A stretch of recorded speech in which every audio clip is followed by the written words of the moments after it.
Good morning, everybody, and welcome to Option Pit, your home for options education and volatility. Volatility and education, I guess. Market has plenty of the latter, and of course, Option Pit has some of the former. Speaking of education, we have our whole and totally unique boot camp. We will cover basically implied vol, realized vol. I'm rewriting it somewhat over the last week or so. I want to include a little bit of the high, the more volatile situations we've had lately. So we'll talk a little bit about the vol products in our boot camp as well. Now, we have done that in past, but we're just going to touch on them as it applies to maybe some delta neutral spread trading. Also, when we talk about skew a little bit, things like that, where the vol products are going to be very helpful in those respects.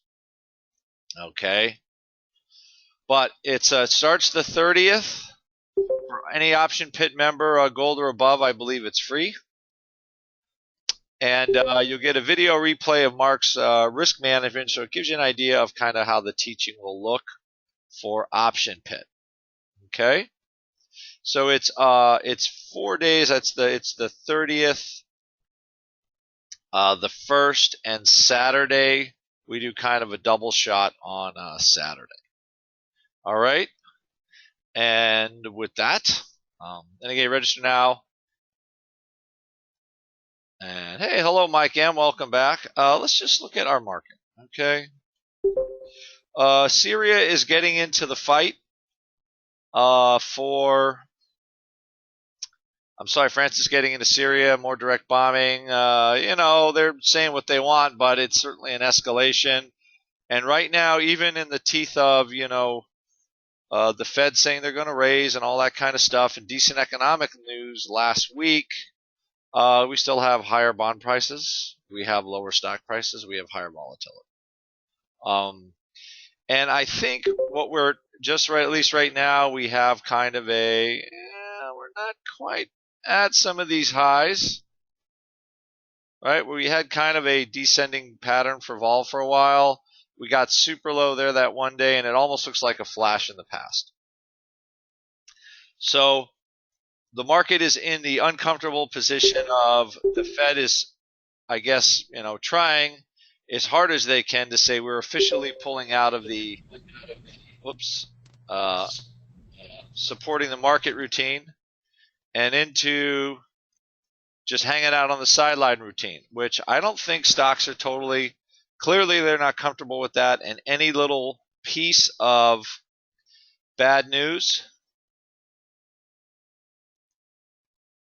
is sending stocks lower, volatility higher.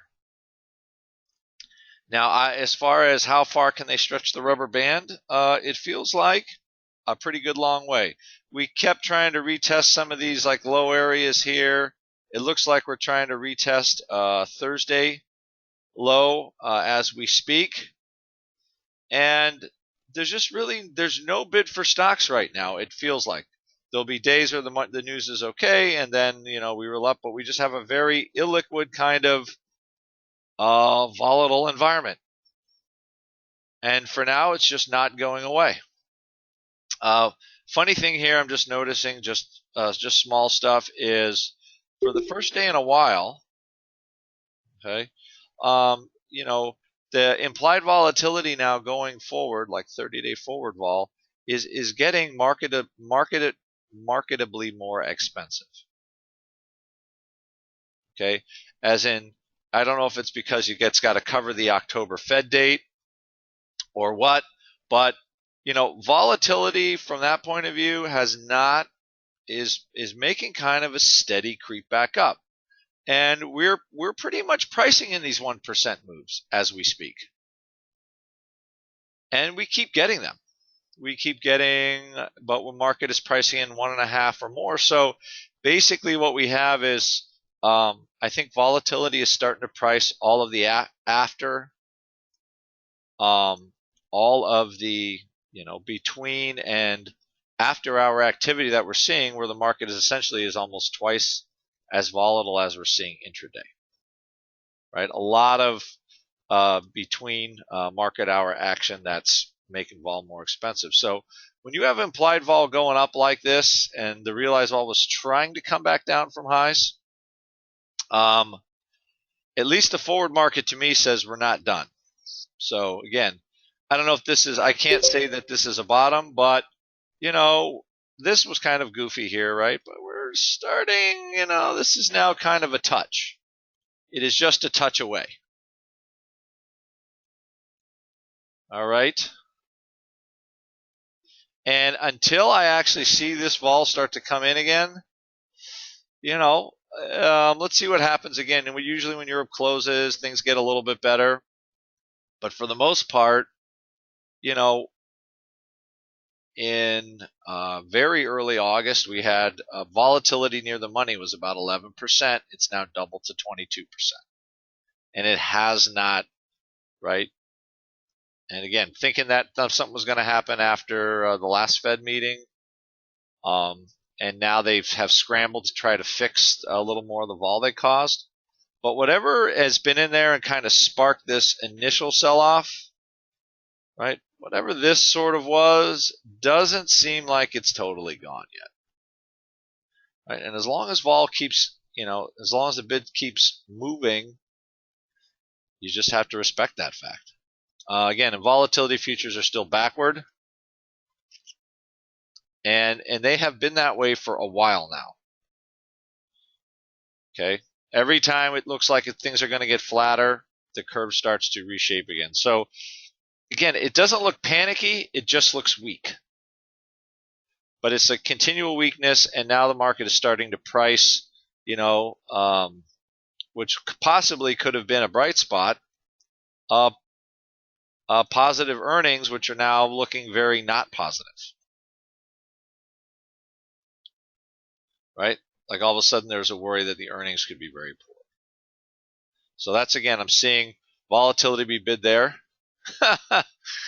Nobody's buying the dip anymore. You know, there was that funny video, just buy the darn dip, buy the darn dip, and they're not buying the darn dip right now. And those very, very reliable vol collapses that we have had after post-Fed over the last few years, I think that pattern is, it looks like it's trying to be broken as we speak.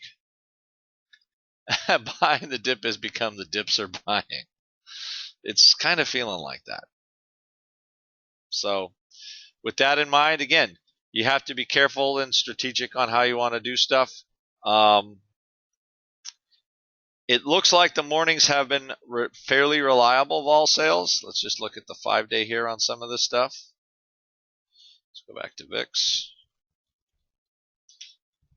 Get this one here. I was just looking at this morning on how, let's go to the 5-day. They do bid this up in the morning, and then all of a sudden, is the sky really falling? So we could see some, again, we'll set something up. I think some vol trades in the chat today. We had set some stuff up last week, which I think for the most part is holding up pretty good. But anything you sell some volatility with, I think you're going to have some sort of long piece right now. It's just you need something that you're going to be able to sell for real dollars if the vol keeps going up.